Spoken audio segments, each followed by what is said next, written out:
ശബരിമലയിൽ മറ്റു ചില ഗുരുതരമായിട്ടുള്ള പ്രശ്നങ്ങൾ കൂടി ഈ കാലഘട്ടത്തിൽ റിപ്പോർട്ട് ചെയ്യപ്പെട്ടിട്ടുണ്ട്. ശബരിമലയെക്കുറിച്ചും വലിയ വികസനത്തെക്കുറിച്ചൊക്കെ വാചാലമാവുമ്പോൾ ദേവസ്വം ബോർഡ് അവിടെ സ്വർണ്ണപ്പാളികളുടെ തൂക്കത്തിൽ വന്ന കുറവിനെക്കുറിച്ച് ദേവസ്വം ബോർഡ് എന്താ ഒന്നും മിണ്ടാത്തത്? കോടതി നിരീക്ഷിച്ചിട്ടുണ്ടല്ലോ. അവിടെ അറ്റകുറ്റപ്പണികൾക്ക് വേണ്ടി എടുത്തുകൊണ്ടുപോയിട്ടുള്ള സ്വർണ്ണപ്പാളി തിരിച്ചു കൊണ്ടുവന്നപ്പോൾ അതിന് തൂക്കം കുറഞ്ഞിരിക്കുന്നു. അതെവിടെ പോയി? അയ്യപ്പ സംഗമം നടത്താനുള്ള തയ്യാറെടുപ്പിൻ്റെ തിരക്കിണെങ്കിൽ ദേവസ്വം ബോർഡ് എന്താ മറഞ്ഞുപോയോ? അത് കണ്ടുപിടിക്കേണ്ടതല്ലേ? ദേവസ്വം ബോർഡ് എന്താ അതിനെക്കുറിച്ചൊന്നും മിണ്ടാത്തത്? ദേവസ്വം വകുപ്പ് മന്ത്രി എന്താ അതിനെക്കുറിച്ചൊന്നും മിണ്ടാത്തത്? അപ്പോൾ ശബരിമലയിൽ ഈ അവിടുത്തെ ദ്വാരപാലകനെ സംരക്ഷിക്കാൻ കഴിയാത്ത, അവിടുത്തെ സ്വർണം സംരക്ഷിക്കാൻ കഴിയാത്ത സർക്കാരാണോ ഇനി ശബരിമല വികസനം കൊണ്ടുവരാൻ വേണ്ടി പോകുന്നത്? അതുകൊണ്ട് ഗുരുതരമായിട്ടുള്ള വീഴ്ച ശബരിമലയിൽ ഉണ്ടായിട്ടുണ്ട്. ഇതിനെക്കുറിച്ച് അന്വേഷിക്കണം എന്ന് BJP ആവശ്യപ്പെടുകയാണ്. കഴിഞ്ഞ കാലങ്ങളിൽ ശബരിമലയിൽ ഉണ്ടായിട്ടുള്ള ഇത്തരം ഗുരുതരമായിട്ടുള്ള സുരക്ഷാ വീഴ്ചകൾ ദേവസ്വം ബോർഡിൻ്റെ കൂടി അറിവോടുകൂടിയാണ്. ഇതിലൊന്നും ഒരു തരത്തിലുള്ള ശ്രദ്ധയും ദേവസ്വം ബോർഡിനില്ല. ദേവസ്വം ബോർഡ് ഇക്കാര്യത്തെക്കുറിച്ചൊന്നും ഗൗനിക്കാറ് പോലുമില്ല. അതുകൊണ്ട് ശബരിമലയുടെ സുരക്ഷിതത്വത്തെക്കുറിച്ച് ദേവസ്വം ബോർഡ് കാണിക്കുന്ന അങ്ങേയറ്റത്തെ അനാസ്ഥ അത് ഗൗരവതരമാണ്.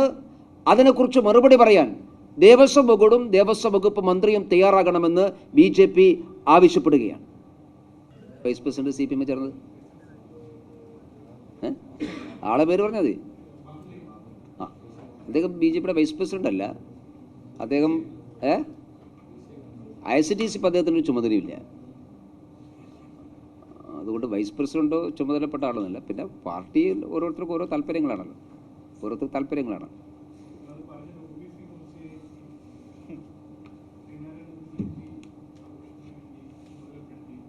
ശ്രീനാരായണ ഗുരു ജയന്തി ആഘോഷിച്ചത് പാർട്ടിയാണ്.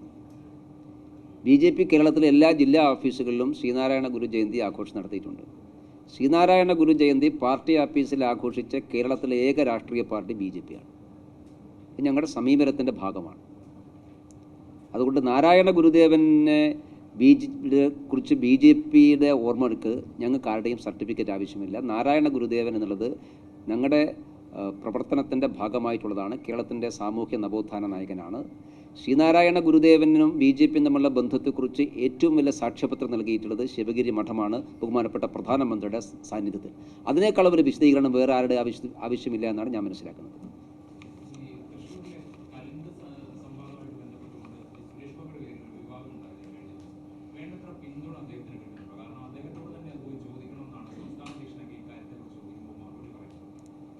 പിന്തുണയുള്ളത് കൊണ്ടല്ലോ ആളുകൾ ചോദിക്കാൻ പോകുന്നത്. ഇല്ലെങ്കിൽ എങ്ങനെ ഇപ്പോൾ ആളുകൾ ചോദിക്കുന്നത്? ഒരു മന്ത്രി റോട്ടിലിറങ്ങി ആളുകളുമായിട്ട് സംവദിക്കുകയാണ്. കേരളത്തിലെ ഏത് കേന്ദ്രമന്ത്രി അങ്ങനെ ചെയ്തിട്ടുള്ളത്? ഈ സംസ്ഥാന മന്ത്രി ആരെങ്കിലും ചെയ്യുന്നുണ്ടോ? ഏതെങ്കിലും മന്ത്രിമാർ? മുഖ്യമന്ത്രി ചെയ്യുന്നുണ്ടോ? 250 പോലീസുകാരെ വെച്ചിട്ടില്ല മുഖ്യമന്ത്രി പോകുന്നത്. സുരേഷ് ഗോപി പോകുമ്പോൾ ഒരു കലുങ്ക് സംവാദം നടത്താൻ കേരളത്തിൽ പിണറായി വിജയന് ധൈര്യമുണ്ടോ? ചോദ്യമല്ല ജനങ്ങൾ ചോദിക്കുക. ഇത് ചോദ്യം അദ്ദേഹം കേൾക്കുന്നുണ്ടല്ലോ. അദ്ദേഹത്തിന് പരിഹരിക്കാൻ പറ്റുന്ന പ്രശ്നങ്ങൾ അദ്ദേഹം പരിഹരിക്കും. അല്ലാതെ പരിഹരിക്കാൻ പറ്റാത്ത പ്രശ്നങ്ങൾക്ക് അത് മറുപടി ഇന്നയാളെയാണ് കാണുന്നത്. കരുവന്നൂർ ബാങ്കിൽ നിന്ന് പണം സുരേഷ് ഗോപിക്ക് കൊടുക്കാൻ പറ്റുമോ? അതിന് മറുപടി പറഞ്ഞിട്ട് എൻ്റെ ചോദ്യം ചോദിക്കാനുള്ള അവസരം സുരേഷ് ഗോപി കൊടുക്കുന്നുണ്ടല്ലോ. സുരേഷ് ഗോപി ചെയ്യും പോലെ ഒരു കലുങ്ക് സംവാദം നടത്താൻ കേരളത്തിലെ ബഹുമാനപ്പെട്ട മുഖ്യമന്ത്രി പിണറായി വിജയനെ BJP വെല്ലുവിളിക്കുന്നു. അപ്പോഴറിയാം പിണറായി എവിടെ നിൽക്കുന്നു, സുരേഷ് ഗോപി എവിടെ നിൽക്കുന്നുവെന്ന്.